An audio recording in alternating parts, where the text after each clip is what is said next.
Há alguém nos visitando aqui hoje pela primeira vez? Por favor, fique de pé.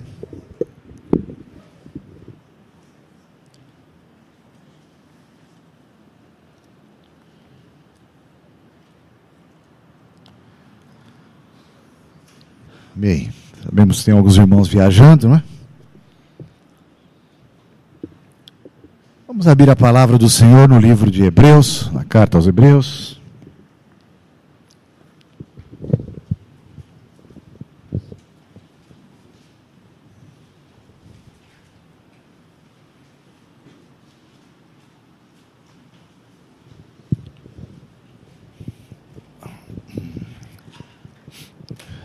Capítulo 9.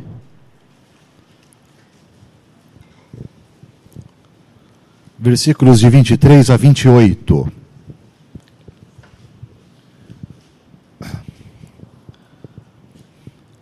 Fico muito grato a Deus e em paz ao compartilhar tal texto.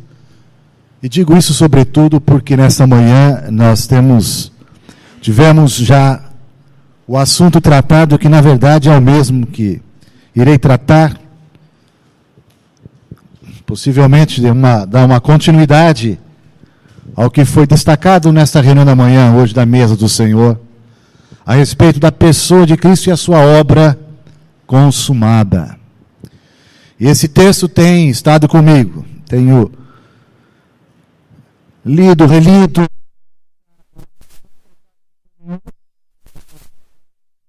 de tal boa nova. Nessa noite, o nosso encargo é compartilhar sobre a obra da cruz, de uma maneira que esta mensagem possa ser revitalizada, porque é tão essencial essa revitalização para o nosso viver hoje, amanhã, depois de amanhã, os dias que se seguem. Como é importante sermos revigorados com a mensagem da cruz. Eu não posso me esquecer, apesar de mais de 40 anos, quando ainda eu era um adolescente, quando pela primeira vez adentrei o ambiente de reunião, e a primeira vez que eu ouvi uma mensagem do Evangelho de Deus, e a mensagem não poderia ser outra, era a mensagem do poder da cruz, de Cristo sendo ali, crucificado, consumando a obra que Ele veio fazer, segundo a vontade do Pai. E foi ali que começou a minha nova história. A nova que eu recebi foi por tal mensagem impactante. Essa é a grande mensagem da vida cristã. Se tirarmos Cristo e a cruz, não resta nada para nós. Não há o que cultuar, não há o que desfrutar. Graças a Deus. Que a palavra do Senhor fale aos nossos corações nessa noite. Leiamos o texto, Hebreus capítulo 9, versículos de 23 a 28. Era necessário, portanto, que as figuras das coisas que se acham nos céus se purificassem com tais sacrifícios, mas as próprias coisas celestiais com sacrifícios a eles superiores. Porque Cristo não entrou, figura do verdadeiro, porém no mesmo céu, para comparecer agora por nós diante de Deus. Nem ainda para se oferecer a si mesmo, muitas vezes, como o sumo sacerdote cada ano entra no Santo dos Santos com sangue alheio. Ora, nesse caso seria necessário que ele tivesse sofrido muitas vezes, desde a fundação do mundo.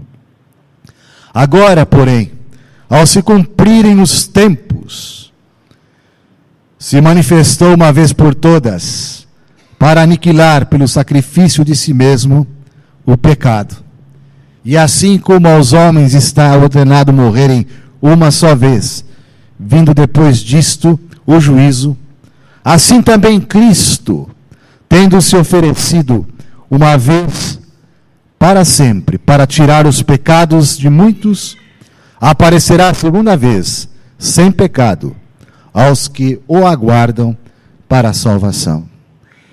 Oramos, Senhor, a Ti mais uma vez gratos, agradecidos, porque a Tua graça nos alcançou com tal mensagem poderosa, a mensagem remidora, resgatadora, estabelecida do nosso Senhor Jesus, e que essa mensagem seja renovadora em dias tão maus. Faça isso, Senhor, para a glória do Teu nome, com a ajuda, com o auxílio do Teu Espírito Santo. Assim oramos, em nome de Jesus. Amém. Irmãos, a carta aos Hebreus, ela é composta de 13 capítulos. Desses 13 capítulos, 7 capítulos tratam do mesmo assunto. Podemos dizer, sem nenhum medo de errar, de que o tema central da carta aos Hebreus é o sacerdócio de Cristo. Começa no capítulo 4 e vai até o capítulo 10, tratando do sumo sacerdote Cristo, do sacerdócio. E aí então entra em muitos detalhes da antiga aliança, do sacerdócio lá na antiga aliança, dos sacrifícios que ali eram feitos, enfim, todos esses capítulos para enaltecer, realçar e dar o devido destaque à preciosidade, à grandiosidade da obra de Cristo, da pessoa de Cristo, na sua operação de tão grande salvação a nós. Irmãos, graças a Deus, porque aqui no texto lido, nós podemos já desfrutar pelo seguinte, quando diz, porém agora, porém, ao se cumprirem os tempos, que tempos maravilhosos, que tempos são esses? Justamente o tempo em que Jesus veio. Agora Jesus veio, antiga, uma situação de rito, uma situação repetitiva, uma situação cansativa, de uma religião que se arrastava. Uma religião que podemos dizer que de certa forma ela era temporária, porque era uma religiosidade que não tratava realmente com a condição do homem, no seu coração. Apenas a tratativa era da questão dos atos pecaminosos, e eles tentavam de alguma maneira aliviar suas consciências, e estarem em paz diante de Deus, fazendo os seus ritos de purificação. Irmãos, desde os primórdios dos tempos e dos povos mais primitivos, as religiões estão permeando esses povos, e todas elas compostas dos seus ritos de purificação. Sai ano, entra ano, e assim eles fazendo esses ritos repetitivos, procurando aplacar a ira de seus deuses. Nós vivemos um novo tempo, aleluia, em que tudo isso foi mudado de uma vez. Porque uma grande expressão que está aqui nesse texto é esta, de uma vez. Primeiro, no versículo 26, de uma vez por todas. Depois, no versículo 28, de uma vez para sempre. Irmãos, que boas novas. Essa é a mensagem da cruz. Já começa por aí. O texto, quando diz, portanto, é que ele vem discorrendo sobre todo aquele cerimonial levítico, do sacerdócio, dos repetidos sacrifícios, e ele vem explicando sobre o tabernáculo também, onde todo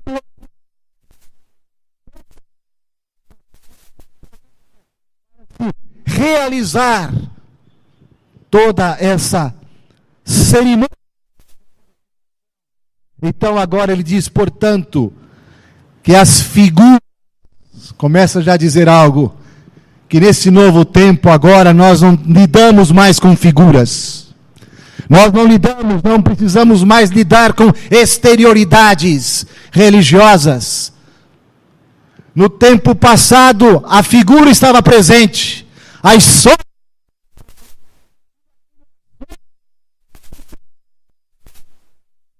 Graças a Deus por isso, que eram para na pessoa do nosso Senhor Jesus, figuras e sombras. Sacerdócio levítico, sacrifícios,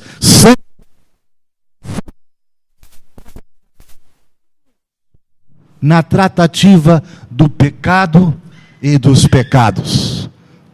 O livro de Levítico trata daquelas 5 ofertas. Nessas 5 ofertas existe a oferta pelo pecado e a oferta também pelas transgressões. Então todo é carregado de culpa, de fardo, de peso.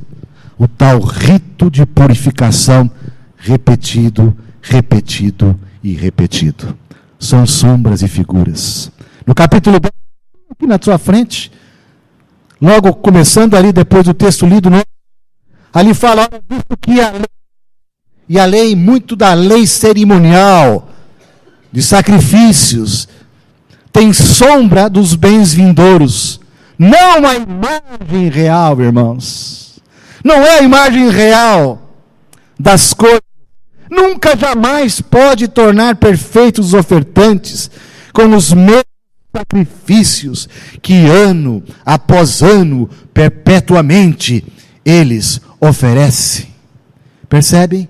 Como essa é aquela mensagem de tristeza, de cansaço, de fardo, de coisas que se repetem e que não podem tornar perfeitos, que não podem verdadeiramente purificar, mas de alguma forma apenas abrandar a ira de Deus.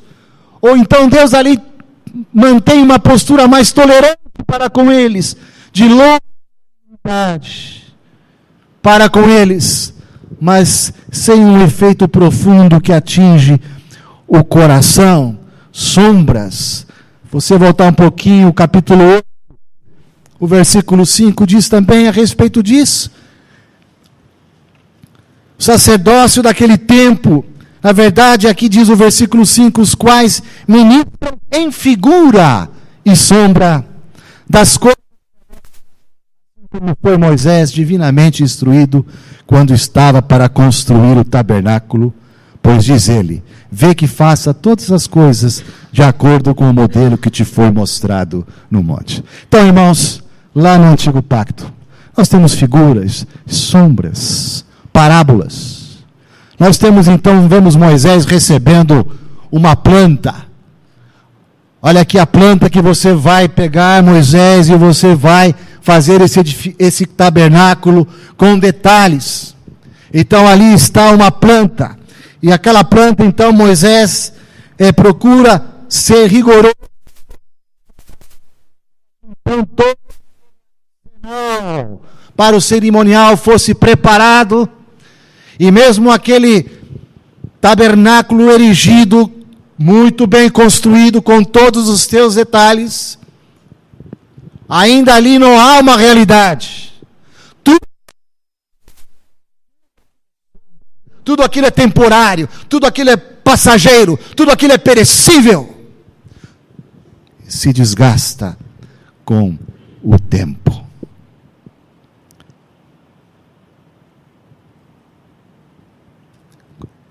Então, irmãos, é quando o texto começa a dizer para nós, porque Cristo não entrou em santuário feito por mãos. Figura, é apenas figura do verdadeiro santuário. Do verdadeiro. Porém,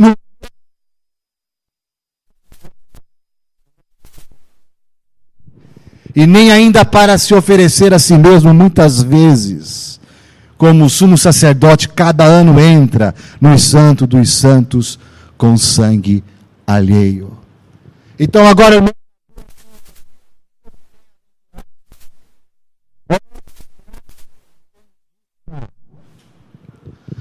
nós vamos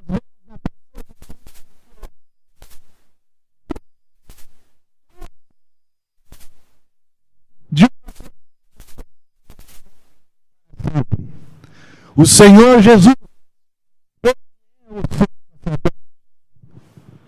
que comparece por nós nos céus, a interceder por nós. Mas ele não é só isso, ele também é o lugar do sacrifício. Havia o altar de bronze, e havia lá, mais adentro, no Santo dos Santos, uma tampa, chamada de propiciatório, onde o sangue que era feito lá, derramado lá fora, no altar de bronze, era levado até aquela tampa, no Santo dos Santos, onde só o sumo sacerdote podia entrar uma vez por ano. Todo aquele utensílio, todo aquele lugar, também é a pessoa. Portanto, ele é o sumo sacerdote que faz a mediação. Ele mesmo é o lugar do sacrifício de propiciação. E ele mesmo é o sacrifício. Irmãos, o sacerdote é o sacrifício. Os sacerdotes daquela época ofereciam em favor do povo. Mas agora, o nosso Senhor, nosso sumo sacerdote, ele mesmo, ele é o cordeiro, ele é o sumo sacerdote, ele é o altar, ele é a tampa da propiciação. Cristo é tudo para nós. Ele é a nossa provisão de tão grande salvação. É o que foi falado nessa manhã. Cristo, a sua pessoa e a sua obra consumada, de uma vez por todas, de uma vez para sempre. Chega do rito, chega das repetições, chega da ineficácia cansativa, chega. A obra da cruz é uma obra, e ela é de uma vez por todas. Amém? E aqui a palavra do Senhor fala no versículo 26. Uma vez. Para quê, meus irmãos? Para aniquilar, pelo sacrifício, não de um bode, não de um carneiro, não de gado, nada. Pelo sacrifício de si mesmo. Para aniquilar, pelo sacrifício de si mesmo, o pecado. O que é que mais atormenta a sua vida, meu irmão e minha irmã? Sabe o que mais me atormenta ainda? É a minha condição de pecador. O pecado ainda habita em mim. Pela misericórdia dos anos, e essa obra restauradora do Espírito Santo, Cristo, ainda que o pecado ainda habita em nós, ele está perdendo a sua força. E ele já não mais reina como reinava no passado, onde nós éramos escravos do pecado. E assim é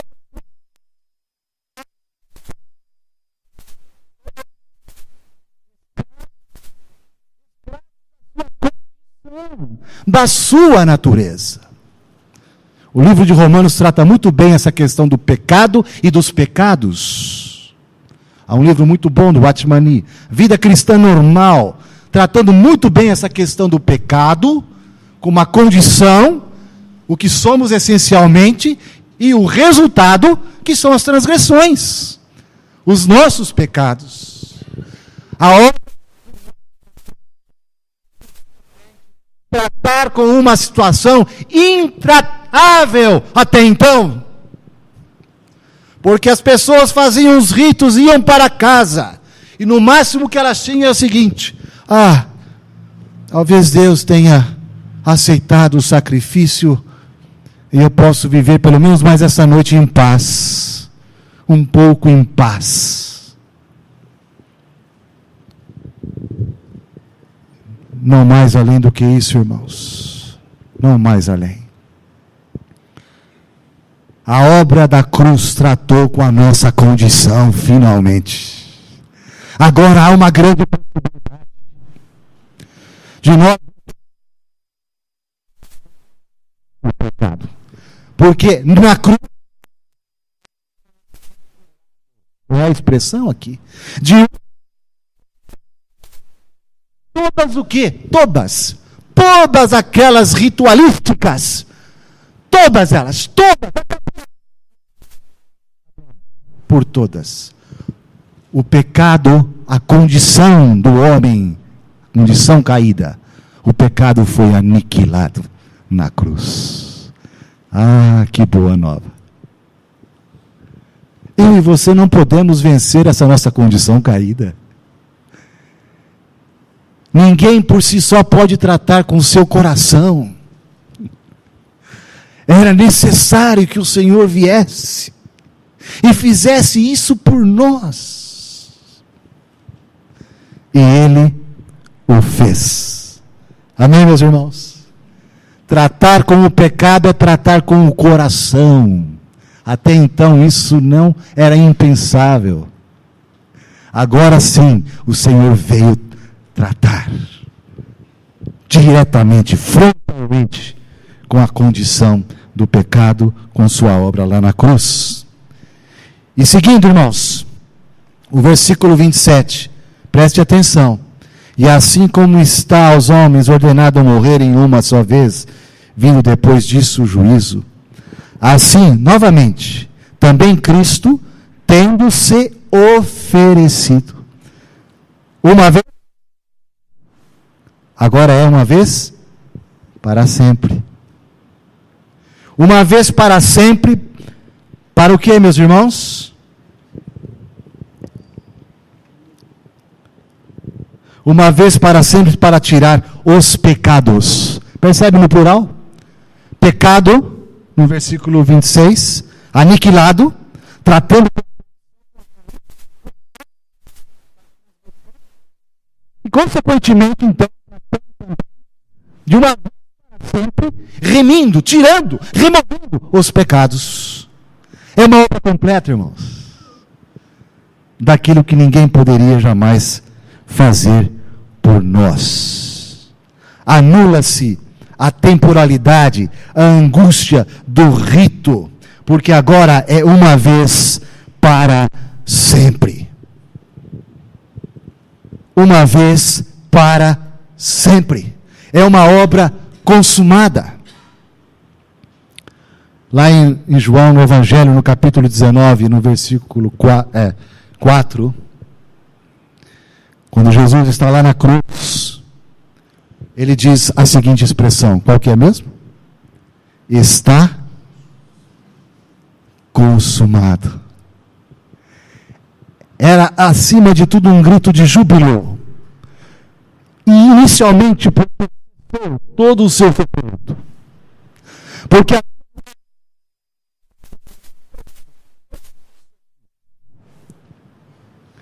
e então ali agora ele está dizendo, está consumado.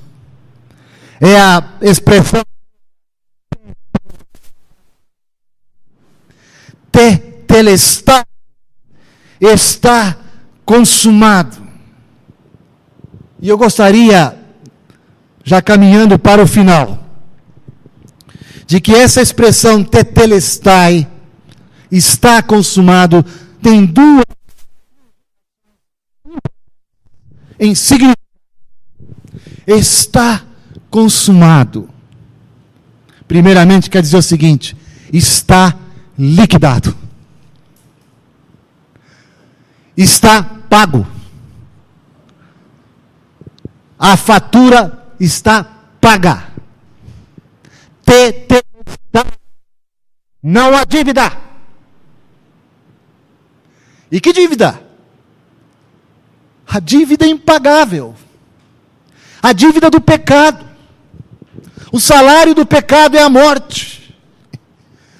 Que tragédia, que infelicidade. Mas a grande boa nova na cruz,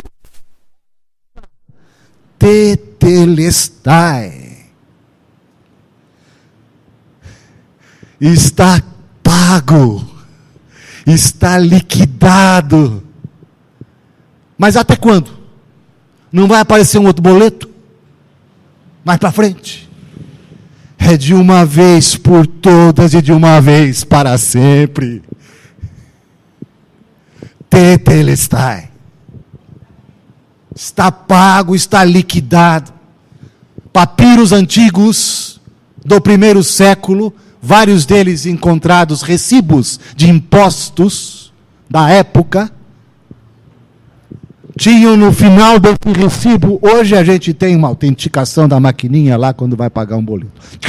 Registra lá a data e o valor, não é? Está pago. Naquela época era o seguinte, no final do recibo, lá estava a expressão tetelestai. Vários recibos encontrados com essa expressão no final, pago. Tetelestai. E essa mesma expressão também era posta quando os criminosos eram condenados e então pagavam a sua pena ali durante o tempo que foi. Quando já em liberdade por terem cumprido a pena, saía um documento para ele. E justamente na porção do documento em que estavam ali os seus crimes,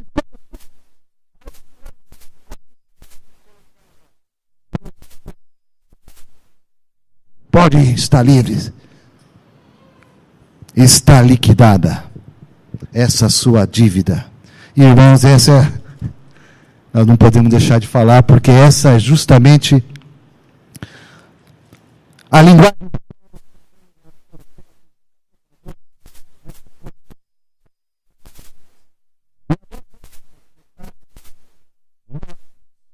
pelas vossas transgressões e pela incircuncisão da vossa carne, vos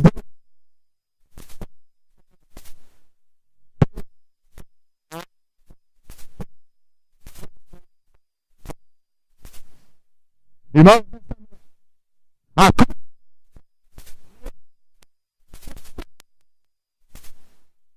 com tudo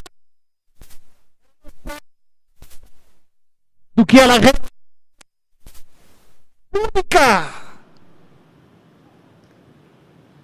porque somente esta obra na cruz poderia fazer isto, perdoar todos os nossos delitos. E diz o texto, tendo cancelado, tendo tetelestai, tendo pago,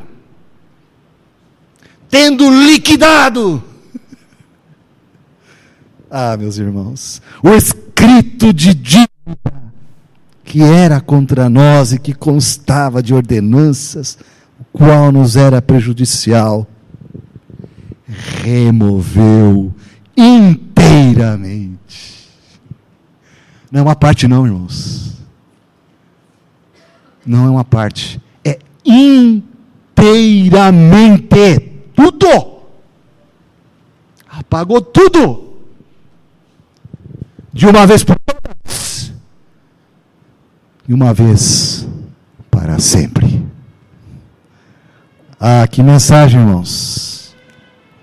Que mensagem é esta? Que mensagem. E a segunda expressão, tetelestai, é no sentido de algo acabado. A missão foi cumprida. A obra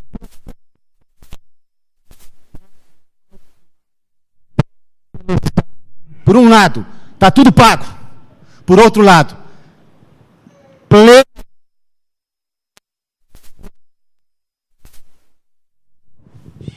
Em João 17, versículo 4, Jesus orando ali a sua oração final, ele diz ao Pai: eu na terra consumando, Pai, consumando finalmente, terminando a obra que me confiaste para fazer. Eu te glorifiquei, Pai, na terra, consumando esta obra. Terminando esta obra. A cruz é a obra-prima de Deus. Perfeita. Irretocável. Eficaz. Há uma obra de arte de Leonardo da Vinci que boa parte das pessoas não conhecem. E dizem os especialistas que é a segunda maior obra de importância de Leonardo. Está no Museu do Louvre, na França. Qual que é a principal obra de Leonardo da Vinci? Todo mundo sabe, né? Mas essa obra é ainda mais misteriosa, segundo os críticos. Só que ela é uma obra inacabada. É uma obra de Maria a Virgem, já o menino Jesus mais crescidinho, e Ana, que ficava no templo, segurando esse menino. É uma obra magnífica, mas inacabada. E já passaram... E essa obra está com problemas. Ela está se deteriorando.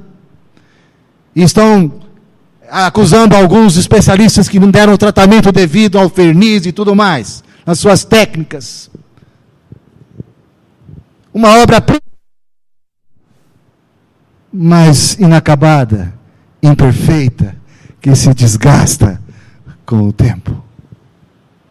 A obra de Cristo na cruz é uma obra perfeita, eficaz, que dura para sempre. Não é afetada pelo tempo, não é afetada pelas circunstâncias, não se modifica por causa dos nossos sentimentos. É isso que eu quero trazer para os irmãos, terminando a mensagem. Porque faz diferença revitalizar a obra da cruz? Porque não em carregar culpa, somos especialistas. Nós insistimos ainda em lidar com o pecado, com os nossos pecados, de uma maneira antiga. E atropelamos as coisas e tentamos fazer por nós mesmos. E vivemos debaixo de culpa, tristeza. Nos esquecemos do pecado.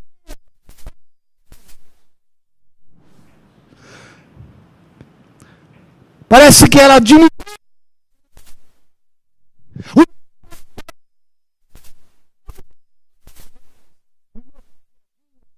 E vivemos como miseráveis.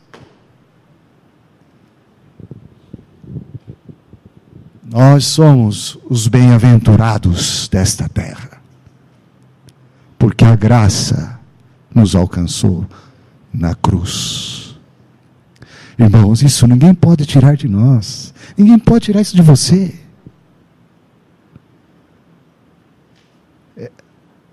Sem derramamento de sangue não há remissão. Esse era o princípio.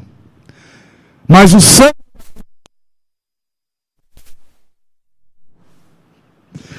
já foi derramado. Nós já somos. A única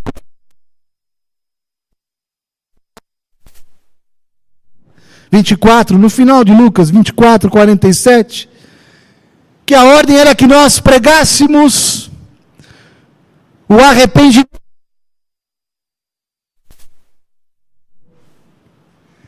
Então, o que cabe a nós hoje é de sincero coração vivermos uma vida de arrependimento. É porque no arrependimento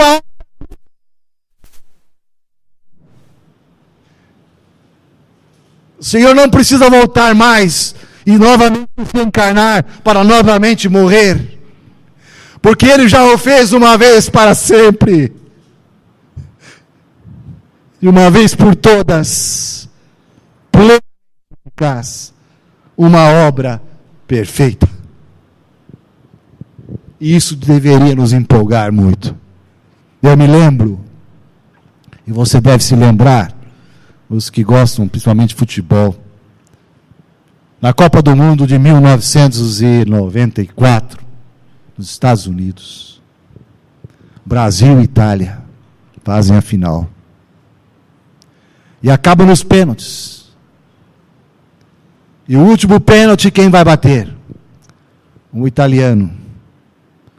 O melhor do time. Acho que se chamava Baggio. Ele bate o pênalti, a bola por cima do travessão, vai lá para cima. E aí termina a Copa do Mundo, aquela euforia. E há um brado de um narrador que ficou aí quase que podemos dizer imortalizado na sua narrativa aquele momento, ele dizendo: acabou, acabou, acabou, acabou, missão cumprida, conquistamos, aquela euforia. Irmãos, o acabou de Deus, esse é o glorioso acabou de Deus, a cruz. Acabou, irmãos. Foi completada a obra. E nós podemos nos regozijar e dizer: tetelestai. Eu fui incluído. Tetelestai. É comigo. Esta grande verdade pela fé, não pelo sentimento. Eu não estou sentindo que eu estou perdoado, eu não estou sentindo. Não é sentimento, é fé nesta gloriosa obra perfeita. Isso vai fazer uma diferença, vai trazer um impacto muito grande no nosso dia a dia, com toda certeza. Amém, meus irmãos? Que assim seja. Vamos orar. Senhor, nós te agradecemos e te suplico que nesta noite o Senhor renove em nós a beleza da cruz, seu impacto, seu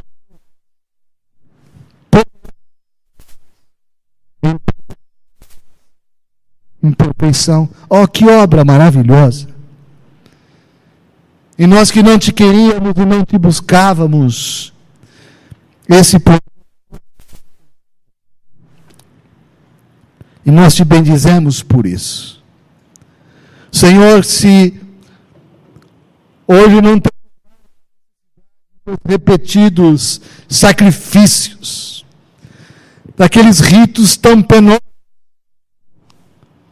te louvamos porque apenas temos que viver repetidamente, sim, em coração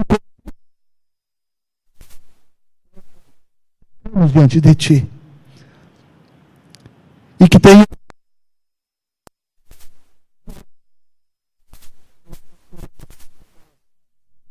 com tristeza no coração quando nos afastamos de ti, mas na certeza de que o preço foi pago, de que eu fui plenamente, sou plenamente e serei plenamente perdoado. Oh, bendito, oh, glorioso, que o Senhor e poder e ter certeza de que uma vez por todas e de uma vez para sempre o Senhor não se lembra dos nossos pecados. Que essa graça comprometedora, constrangedora, nos leve ainda mais para perto de ti, para viver para ti e te amar. Assim oramos, te agradecemos, Pai, em nome de Jesus. Amém.